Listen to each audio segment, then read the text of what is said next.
Unajua mimi nimeona watu wengine wanasema ati huyu Maimuna Rachel Ruto ati tumekuwa kwa Daina hapa na amevaa miwani, ati macho inakaa imefura, ati labda mkono yangu ilitembea. Unajua wale ni watu ambao wako na propaganda mingi. Hiyo ndio. Mimi nimesema hii nchi yetu ya Kenya tunapoenda hii mwaka inayokuja niko napeleka nchi ikue kama Ethiopia. Tunaenda kurudi nyuma mpaka 2016.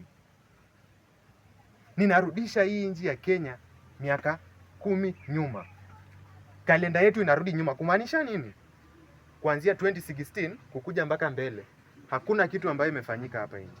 Na nikuulize, kwa sasa una miaka ngapi? Unajua kalenda ikirudi nyuma, wewe kama miaka yako itarudi. Mimi sasa niko naelekea miaka 60. Nikirudisha miaka nyuma kama Ethiopia, tutarudi 2016, nitakuja niko na miaka 50.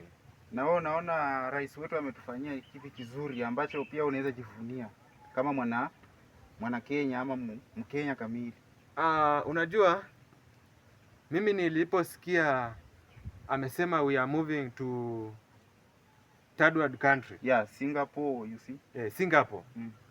Unajua hizo ni Singapore, sisi tukiona kama hiyo Singapore.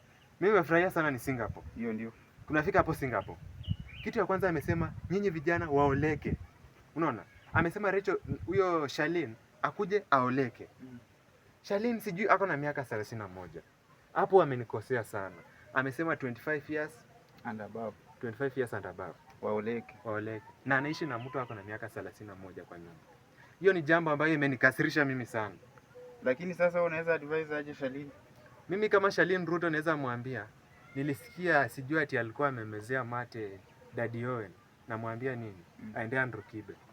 Nimemaliza interview yangu. Ana wewe mwenyewe tu, hawezi kukudia. Shalin aendea wewe Andrew Kibe. Nimepatia. Mimi sitaki. Mimi nimemwambia Shalin atafute Andrew Kibe. Na sasa una expect akuje na pesa juu sasa unajua uchumi hapana, uko juu. Kibe anaishi kwao. Kibe bado anaishi na mamake na babake. Hapana, na uongea na wewe, yani wewe. Wacha kufuata stories zangu. Nimemwambia afuate Kibe.